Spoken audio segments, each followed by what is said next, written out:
Hello and welcome to my channel. This is going to be a video of how I made a cosplay of Irasutogakari's SNOW MIKU 2024 design. SNOW MIKU is a series of events held annually in Hokkaido that was started as a part of the Sapporo Snow Festival. SNOW MIKU started as a sculpture of a character based on Hatsune Miku that was created for the 61st Sapporo Snow Festival in 2010. Each year, different designs of SNOW MIKU are created, with recent designs being created from Pro's SNOW MIKU costume contest. Winners of the contest have their illustration as the basis for the following year's SNOW MIKU. Themes for the costume also vary. Each theme is related to Hokkaido in some way, and is used as the basis for each year's contest rules. The theme for the 2024 SNOW MIKU was Gochiso, which translates to meal, and also needs to incorporate the imagery of Hokkaido's winter. One of my favorite elements that are used in art is any kind of food, item, or theme. So this year's theme I really fell in love with. There were so many amazing submissions this year and I really fell in love with so many of them. And I just wanted to cosplay all of them. But I did have to choose one design. And the design I ended up choosing was one by the artist irasutogakari.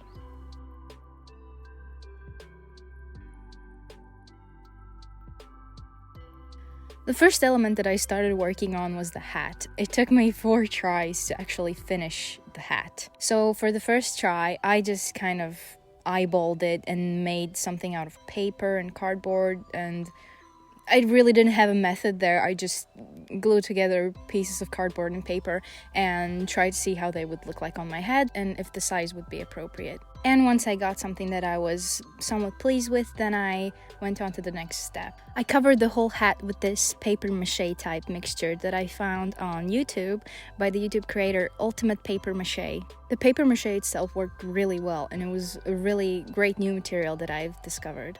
But the fault of the first hat was that it was kind of wonky and not as perfect as I wanted it to be, so I decided to make another one. But also the next one turned out too wonky, so I actually had to think of a new tactic this time. I figured out how to make a perfect circle. This time, the base of the hat turned out way better than before.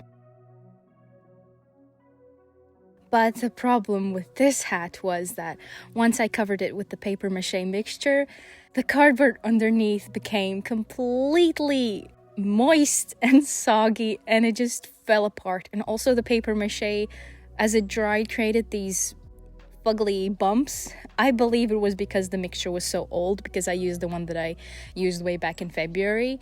So yeah, I had to scratch that. For the cardboard base, I used way thicker and denser cardboard, and I used the same method as making the circles as before.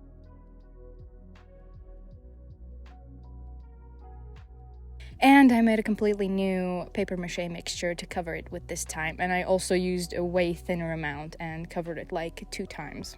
So for the edge of the hat and the bottom, I used air dry clay because it was easier to mold. Once all of that dried, I sanded it down and painted it with acrylic paints.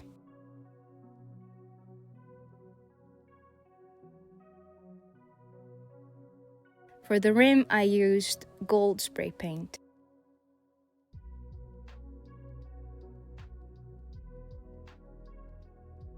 And for the line accents, I also used acrylics.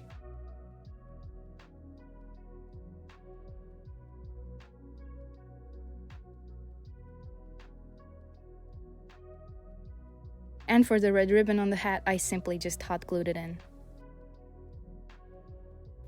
For the sword, I started by measuring the general shape of it. I just took this random stick and held it in my hands to see how long approximately I would want the sword. Once I figured that out, then I got some polystyrene foam board and drew the general shape on it and cut that out.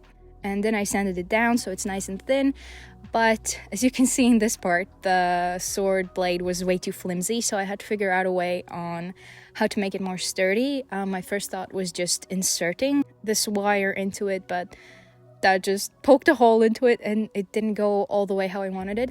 So I sanded out this hole kind of in the side of the blade and inserted the wire that way with hot glue, and then I filled the holes with the paper mache mixture once again. Once that dried, I sanded it down, and then it was time for painting. Once again, I used acrylic paints, white and blue, and to get a nice clean line, I just used some masking tape.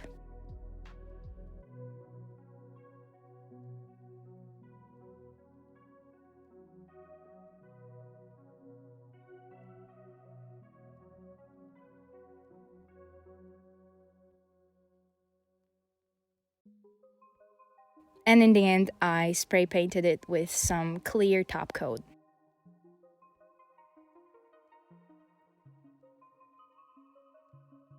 For the piece in between the blade and the handle, I once again just used polystyrene foam board, and I made this general star-like shape and then cut it out and sanded it. And painted it with acrylics and clear spray paint. The handle was also made from polystyrene foam board, and this I colored with orange acrylic paint. And then to create the wrap, I found a YouTube video by the channel Tsuka-Maki, and they had a really great tutorial on how to make the wrap as they have on katanas. I probably should have used a different fabric or material for this, because in the video he used this kind of like rubber material. I just used some kind of fabric that I found at home. It was fraying a lot, so that was the main issue, and also I think the texture wasn't as suitable for the final look, but I think it looked alright in the end. For the little golden piece that went at the end of the handle, I made that from air dry clay as well. And once it dried, I sanded it down so it's nice and smooth, and then I spray painted it with gold spray paint and clear spray paint on top. And to connect all of the pieces, I simply used hot glue, but I did put a wire in between the blade and the handle so that it's even more sturdy. For the sheath of the sword, I also used polystyrene foam board, and I just cut out some rough shapes, kind of making this box, and then I also sanded that down and filled any kind of holes and gaps with air dry clay. Once that dried, I sanded it down once again, and then I painted it with acrylics and spray painted it with clear top coat in the end. For the skirt, first thing I did was make a mock-up out of paper and kind of tried it on to see how it would look size-wise and how many tuna parts I would need, I guess. The first parts that I made were a bit too small and thin, so I ended up doubling those, and I believe I ended up with like 13 pieces of tuna for my waist measurements. Once I made the paper templates, then I put them onto EVA foam and cut them out.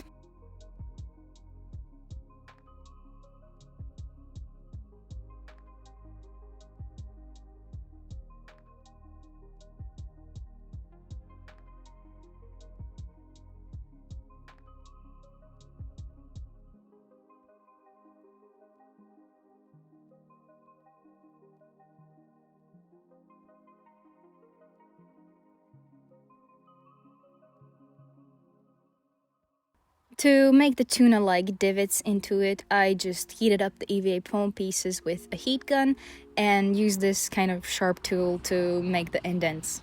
Next, I painted the pieces with acrylic paints, and here I figured out that I definitely should have put like a white base coat on top of all the pieces beforehand, because the red acrylic paint was quite sheer and it took really many layers for it to even get pigmented. So once I started mixing it with white paint, it became way more opaque, way faster.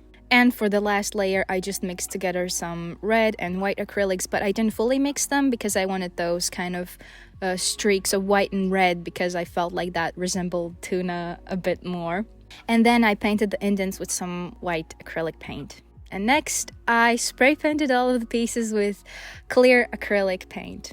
At this stage, I was kind of already running a bit out of time, so I just ended up taping all of the pieces together with duct tape and hot gluing them together. And to close the skirt, I added some buttons. I thought that would work well at first, but once I got to the convention and started putting on all the pieces, and that's when I found out that the foam was way too brittle and soft, so the buttons ripped off, and I was just panicking. I didn't know what to do. I ended up just hot gluing it, then taping it around myself, because thankfully the top of the skirt would be covered by the belt, so I could just duct tape it closed. But yeah, next time when I make something, I need to properly figure out how to attach the pieces and close the pieces. And also, this EVA foam wasn't like the nice cosplay kind, since we don't have it locally and shipping it costs a lot.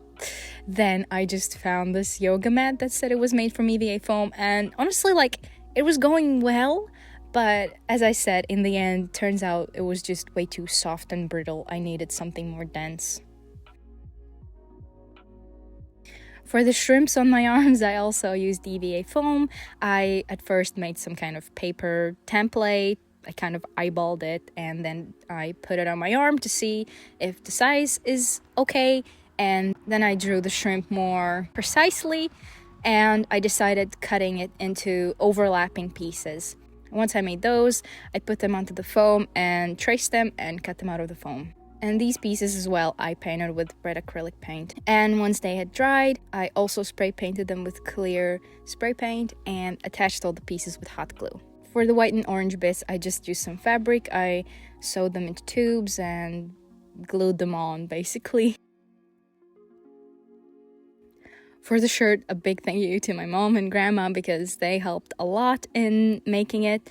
First, we made a mock-up out of some old newspaper to see approximately how it should look like, and then we transferred those onto an old bedsheet and cut it out of that. We doubled the bedsheet since it was a bit too sheer, and then we sewed all the pieces together. As I was trying it on for the first time, I just tied this random piece of fabric around my waist just to see how it would look like with the final belt. And the next part was the dark blue and light blue colors, and my mom helped sew those on. For the bow itself, I followed a tutorial by Georgia Costumes. I tried to figure out how to make the underlaying structure, and I decided to make the parts that go over my shoulders out of metal wire, but when I tried to use the same wire for the tails of the bow, they were way too flimsy, and they didn't really hold the way that I wanted them to. So for that, I ended up using these aluminum sheets.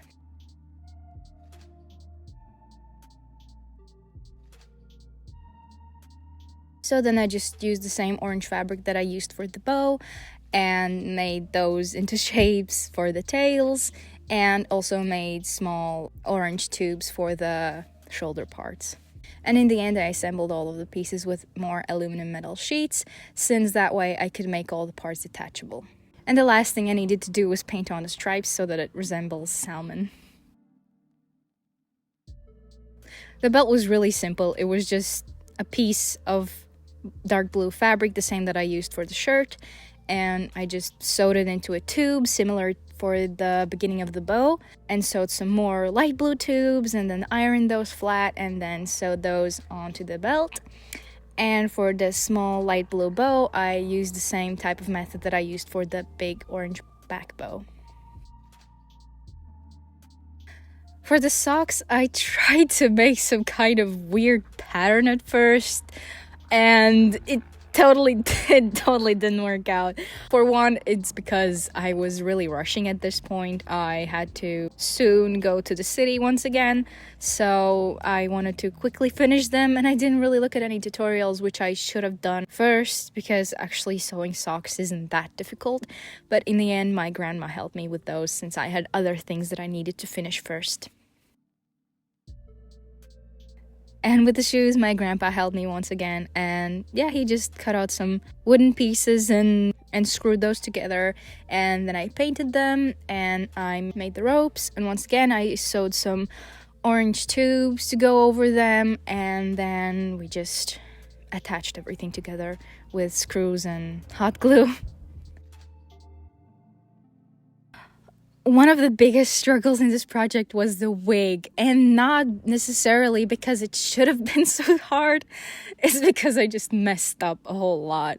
So for the wig, I used my old SNOW MIKU wig. I would have ordered a new one, but I didn't have enough time for that, and even earlier, I just didn't have enough money to order it at that time. So I was like, okay, I'll just reuse my old Miku wig. And looking at the reference picture, her hair was slightly bit darker or just more blue. So I decided I would just quickly dye it, right? Wrong. I ended up cooking it for way too long and it just became really dark blue. And this is why you always have a test piece for putting in the whole batch of hair or anything. Always have a test piece of something. Please don't make the same mistake as I did. So I was really hoping that I would be able to fix this somehow, and then I just put it in some hot water with some bleach. That didn't work. Then my grandma found some cooking bleach and I tried to cook it. Oh no, it's raining! Freak! And my grandma got some cooking bleach and I tried to do that, but that also didn't work. So I decided I would just try to figure something out later. Well, I just had to probably paint the wig in some way. Then I just let the wig dry and then I combed it out and straightened it, which was a really big hassle because once it was dyed, it was way more tangly and way harder to brush through. So probably don't do what I did. Next, I started preparing the wig cap. I just detached all the wefts until it was completely clean. And then I started preparing the base of the wig. I added some pieces of metal so that it's a bit more sturdy. And then I added these ends of bottles with bottle caps so that I can detach the pigtails. It's definitely better to use PVC pipes because those you can just slide on and off. But I didn't have PVC pipes at the time and I really wanted to already start with the next step, so I used that. I mean, it wasn't too bad, but imagine having like pigtails this long and you have to like screw them onto the base of your wig and you have to do that twice. So it was not really convenient, so definitely use PVC pipes instead. Then I glued on some batting onto the base and kind of melted it with the heat gun so that it creates this harder type of shell. I painted the shell and then I started gluing on the hair. I didn't have what they call tacky glue in all of these wig making videos. I tried to find something similar in my hardware store, but I really couldn't figure out what it was, so I just got some type of super glue or moment glue. I'm not sure how it translates to, but I used that. It wasn't clear. It was this yellow glue, so it definitely wasn't perfect for making a wig, but I kind of made it work. Once I covered the whole base of the wig, the whole back, and made the bangs and the side pieces, then I had to figure out a way how to cover that ugly back side part. So I just made some more wefts with some leftover hair and glue, and then I kind of cut out the strip of fabric and crisscrossed glued on the wefts that I made. And then I glued all of that to the back of the base of the wig, and somehow it turned out looking decent. And for the underside of the wig, I also just glued on some shorter hairs, and then I flat ironed them to be a bit curved up so that it just has a nice finish at the back. Then it was time to start working on the pigtails, and I really wanted to make these big and impressive kind of pieces.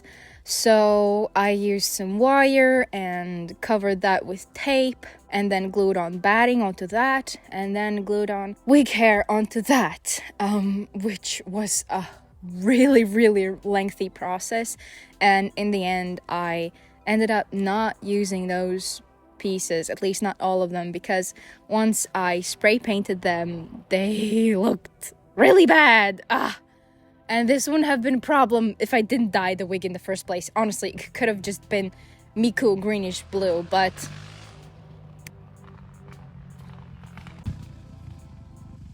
and of course he's returning to my street. Please shut up. When I spray painted those pieces, they looked completely horrible. So yeah, I ended up not using those. I had a tiny bit of my long wig left, so I decided to just make some very tiny skinny pigtails and glue those onto these foam pieces that I glued onto the caps of the bottle, and that looked really not good.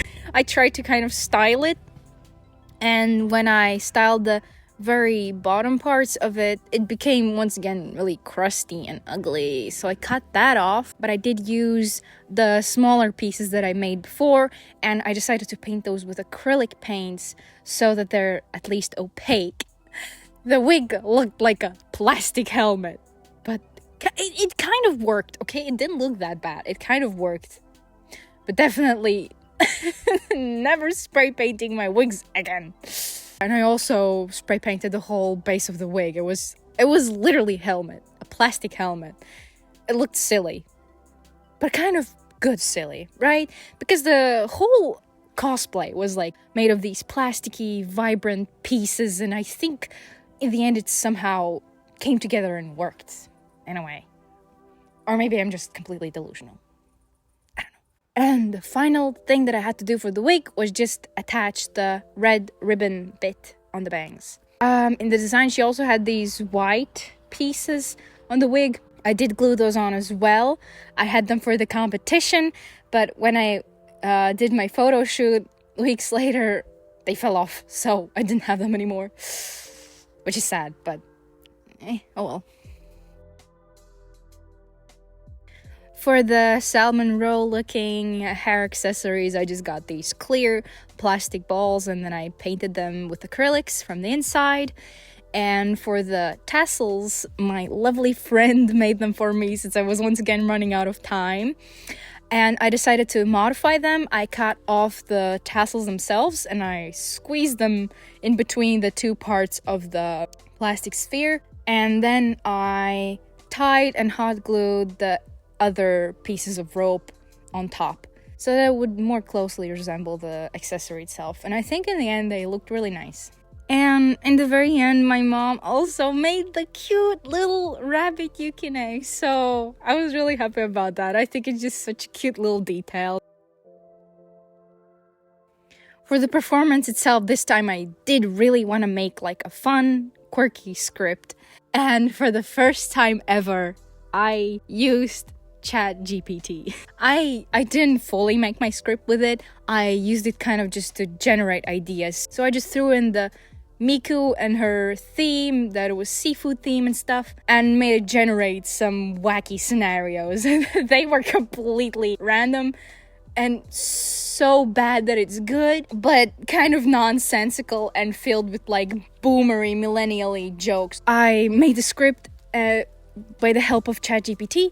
I just used some kind of inspiration. I mainly got the characters out of it, and then I tried to make the script myself, and I just wrote something up, assembled the audio, recorded some voice lines, which was honestly quite fun. I mean, it was pretty cringe in the end, but I think it was fun, so that's all that matters. And my friend made the props, which turned out so nice. I really love how she designed them. We went to a print shop and printed them out in poster mode and then just glued them on to cardboard pieces. And yeah, it looked really cool in the end. I'm really happy with how it turned out. And the last thing that I did with this whole costume, we went and did a photo shoot with my friend by the beach. The pictures turned out amazing. We made some videos as well, and I'm just really happy with the end result. So the final thing I just want to say about this whole cosplay, once again, I need to learn how to do things way more early and on time. I have a habit of being able to really work only when the deadline is really closely approaching. But I did do better than I did with Kalnika, because Kalnika was an utter disaster time-wise. But this one, I almost even had everything done for the pre-judging, so I just really need to take in mind to figure out how to assemble all of the pieces beforehand, because that was my biggest downfall. But overall, I'm really happy with the results, and I can't wait to start my next cosplay, whatever it will be. So thank you for watching, and see you next time.